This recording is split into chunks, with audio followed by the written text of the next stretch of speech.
Regression in the Countertransference by Christopher Bollas, Ph.D. A brief summary.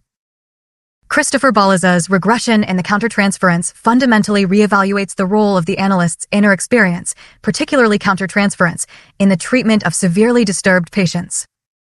Bollas argues that countertransference is not merely a reaction, but a crucial, informative process through which the patient unconsciously communicates their internal world, compelling the analyst into regressive states that mirror the patient's own early object relations.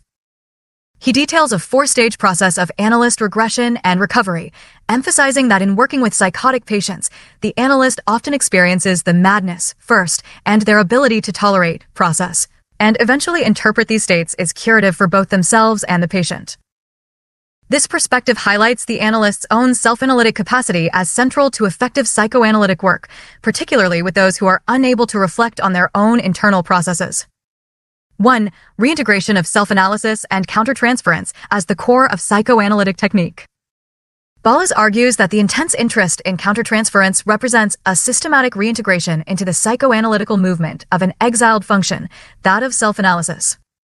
He suggests that Freud's own self-analysis, initially viewed as a biographical anomaly, was instrumental in his work.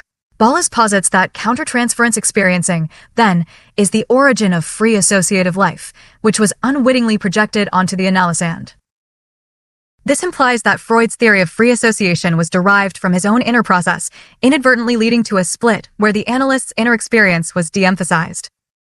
Bollas advocates for analysts to actively receive and register their own free associations in parallel with the patient's. 2. Countertransference as informative regression in working with severely disturbed patients.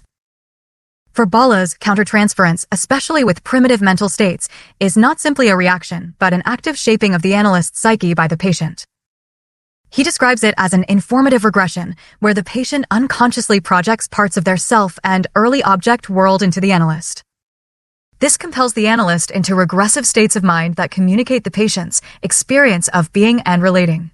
The analyst, in these cases, is often the primary experiencer of the disturbance. Some psychotic patients, such as Nick, preserve an unreal calm to their self, while the analyst, on the other hand, may be enduring quite disturbed states of mind.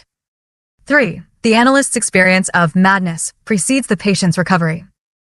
A crucial and counterintuitive idea is that analytic insight and interpretation are in the first place curative for the analyst, who gets better first. Psychic change, in this instance, begins within the analyst. When working with psychotic patients, it is often the analyst who endures the regressive episodes and recovers through time, patience, and reflective work. The patient, unable to process their own unthought known, unconsciously appreciates the analyst's tolerance of psychic pain, effort of thought, and somewhat aggressive delight in working through malignant regressions, finding it heartening. 4. Stages of analyst regression and recovery, illustrated by the case of Nick. Bollas details a four-phase progression of the analyst's countertransference experience when treating a severely disturbed patient like Nick, an adolescent with paranoid schizophrenia. Phase 1. The psychoanalyst's splitting of the self. The analyst experiences a loss of their usual analytic identity and personal reality, adopting a false self-adaptiveness to meet the patient's bizarre presentations. Bollas describes feeling ill at ease, displaced, removed from my analytic identity, alarmed by a seeming inability to arrest my progressive false self-adaptation to the analysand. This mirrors the patient's experience of deep maternal refusal, of interrelating, and loss of personal reality. Quote, I had regressed by splitting my personality, in which I was out of touch with my real self, taken over by a false self increasingly unable to be effective. Phase 2. Frightened for one's life. A dreadful silence descends, immobilizing the analyst's psyche-soma, leading to a deep fear. This is understood as the patient's projection of maternal hate, of death wishes against the aliveness of the child. The analyst, having previously split off hate, projects it into the environment. The turning point is when the analyst, experiencing extreme internal pressure, mobilizes their fury into speech, establishing a right to speak my mind. Quote, I think of it as a fight for survival, when one's very existence, very right to be alive, is challenged by the insidious yet indistinct presence of the other. Quote, aggression is now a means of survival. Phase 3. The worried mother in me.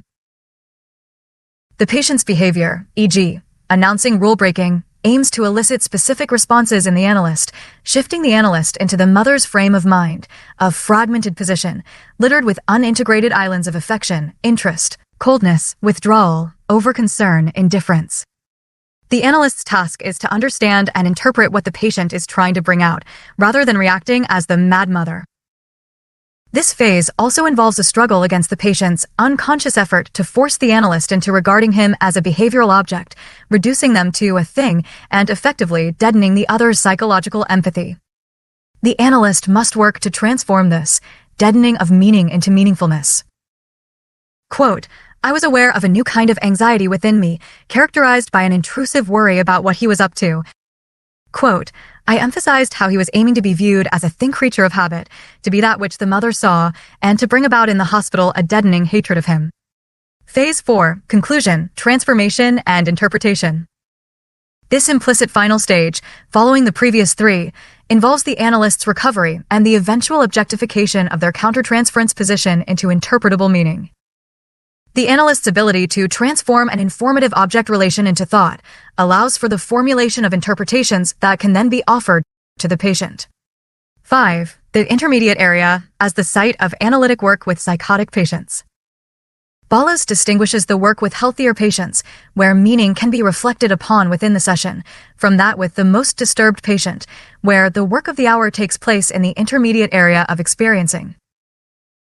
In this space, the analyst, bearing split-off portions of the patient's true self and its object experiences, is not sure at any moment who is carrying what and why at that time. This lack of boundaries is a necessary condition for effective work, and time assumes a different and curative function as the analyst processes these experiences. 6. Challenge of institutional responses to psychosis. Bollas highlights the tension between the psychoanalytic approach and the institutional tendency to treat psychotic patients as behavioral objects. He describes the conflict in staff conferences between nurses reporting pure beta element, what buy-in means by undigested facts, and his own role as pure alpha, thoughtfulness working on the beta. He warns that many psychotic patients successfully get hospitals to see them as a behavioral thing and to treat them with a mixture of chemotherapy and a supportive psychotherapy that is somewhat like the way one treats a puppy. Conclusion. Bollas's paper offers a profound and challenging perspective on the analyst's experience when treating severely regressed patients.